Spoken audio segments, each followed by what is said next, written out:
Okay, hello my dear crows, Satori here, and I am doing a new and improved Bloodborne grinding help video list.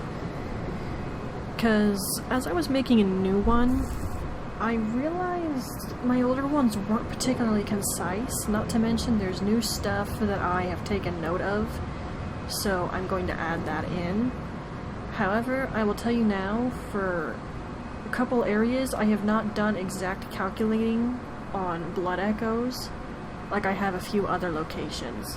Let's have that be made aware of now.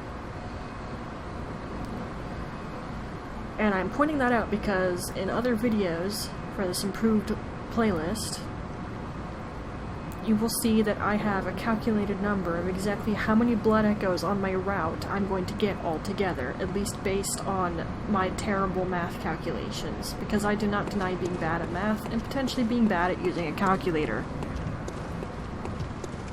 So, this guy's not technically important, but he'll chase you down and kill you. Or at least get in the way. So, it's best to kill him. As you can see, he did not give many echoes. This guy's the same. Also not too many echoes. You only care about this guy because he'll drop 4 bullets every time you kill him. His blood echoes aren't terrible, but they're only 70. However, these guys are not for your blood echoes. These are just to make your life easier. Again, the echoes are not impressive. Once more, not particularly impressive. Yes, they will all add up, but I only care about an echo when it's like 100 at least.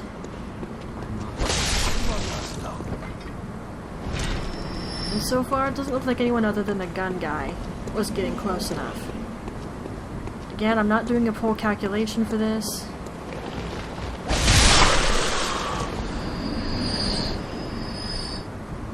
The large huntsman here will give you the most echoes, but he's more important. Wow, F you too, buddy. Okay, he drops shining coins more rarely, but you will far more often get blood vials from him. And if you're having a hard time early game, it's good to know what's going to drop you frequent blood vials. Now we have Scourge Beasts, which are absolutely deadly to you when you first start playing the game. Obviously they're not to Cossin, but she's my main hunter, and she's fully beaten the game and gone through the Chalice dungeons. So they're not a threat to her at all. You clearly just saw how many echoes they gave.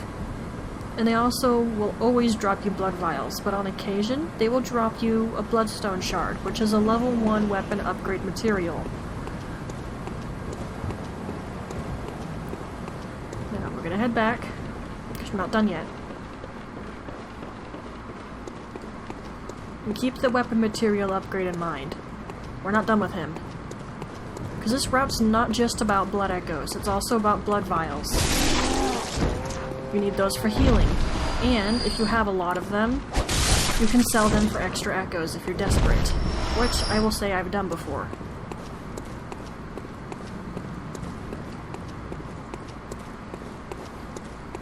Now the rest of the route, this isn't just for echoes, it's also for weapon material upgrade. But you're more likely in the very beginning to how are you back there? You're not usually back there. He actually scared me. Oh my gosh, I knew he was missing, but I didn't think he was behind the effing staircase. Oh my effing goodness. If I wanted to play Fatal Frame, I would. Oh my effing goodness. Anyway, this part of the route is for potential bloodstone shards. Because the Scourge Beasts have a chance of dropping them, and so do large huntsmen. These guys. However, you also have the high potential of getting an oil urn and blood vials. But they do drop bloodstone shards, and if you can get enough of them, you can actually upgrade your weapon to at least level 3, I think, before you need twin bloodstone shards, which is the level 2 upgrade material for your weapon. You won't pick that up here as far as I'm aware. He also is not good for echoes, as you can see. At least if you're like me and you only care about the really high number. Obviously he's good for bullets. A gun enemy will almost always give you bullets. I've never seen an occasion where they don't. But it can probably happen. Now, you are more likely to get blood vials than bloodstone shards. But, again, you can sell blood vials when you get a bunch of them. They won't give you a crazy amount of echoes, but they will help you along if you're just trying to level at the time.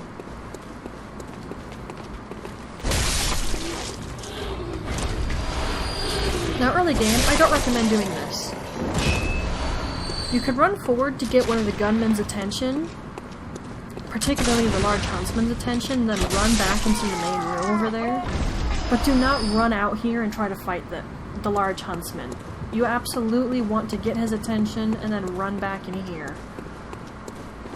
Because the gunman will be shooting you while you're trying to deal with the big guy, and you don't want that. Now, I'd quite imagine you're doing this grinding after you've already opened all the shortcuts, so we're going to go back real quick.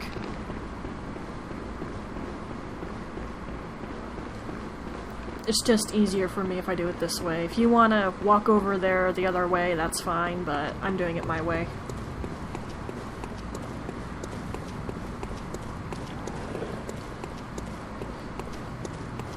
So again, this part of the route is for potential bloodstone shards. This is not about echoes, it's about bloodstone shards. Which, again, if you can get enough of them, you can actually level up your weapon enough to the point where you have to use the level 2 weapon upgrade material. That will make boss fights a lot easier in this first beginning area, actually. Not by a lot, but it will kind of help. It's worth the effort to do it, and in the process, yes, you are getting more blood echoes. So there's no reason, honestly, not to do it. It's just a matter of having the patience to do it. And if you all know me by now, patience is not my strong suit. My patience died a long, terrible death a long time ago. So you want to come down to the sewer area and kill the large huntsman who's here. And as you can see, yet again, I am not getting a bloodstone shard. I did not say you're guaranteed.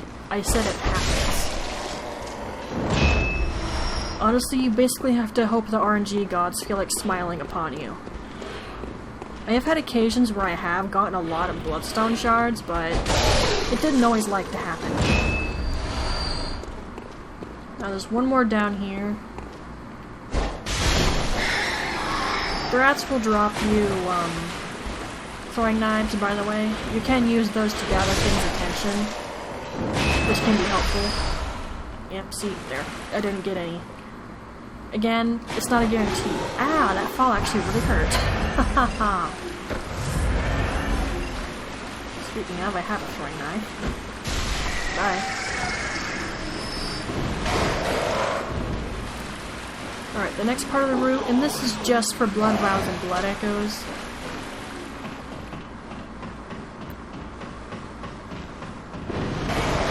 I might have been concise, but I can only run through Yharnam so fast, so this is actually longer than the original video. Oh well. But this is some new information, so it's fine. And these guys' AI is always going to be terrible, but I think they were designed that way on purpose. And just wait for the rolling ball of doom to kill them. About to say, there's still a thing, right? That's not supposed to go away.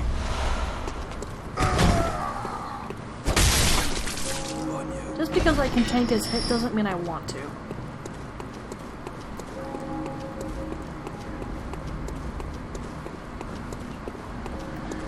Honestly, dealing with these guys is far nicer than dealing with the Chalice dungeon.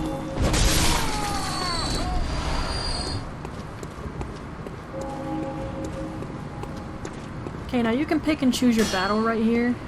You can either go after the man-eating boar, or man-eater boar down the ladder first, or you can go after these guys first. Either way works fine. Now, early game, I highly recommend you backstab this guy, because you get time for your stamina to recover, and you get the F away from him before he hits you. Then yeah, try to kill him. Hey, there it is. Bloodstone shard. But you can very obviously see how very much uncommon it is to get the dang things. However, running through that whole route several times is going to get you a lot of blood vials and a lot of blood echoes, and you're going to accumulate some bullets. So you're going to get what you need to level your hunting, your hunter, and you will absolutely get what you need for healing items. And if you get tons of blood vials, absolutely sell them if you're comfortable doing it for some extra echoes. There's literally no reason not to. This is the safest way to deal with this guy, as far as I'm aware. You can go from a frontal attack, but unless you're confident in your skills, or you get lucky, I don't personally recommend it. Okay, so that's my route for Satori Yharnam. For blood echoes, blood vials, a few bullets, and bloodstone shards if the RNG gods smile upon you. It's a pretty good route, and it worked for me when I was making my casual hunter, and you can find that on my channel, and I'll link it in the description of this video when it goes up if you like. Alright. Oops. I gotta head to our next video because there's more to come. This is after all an improved version of my grinding help videos. See you in the next one.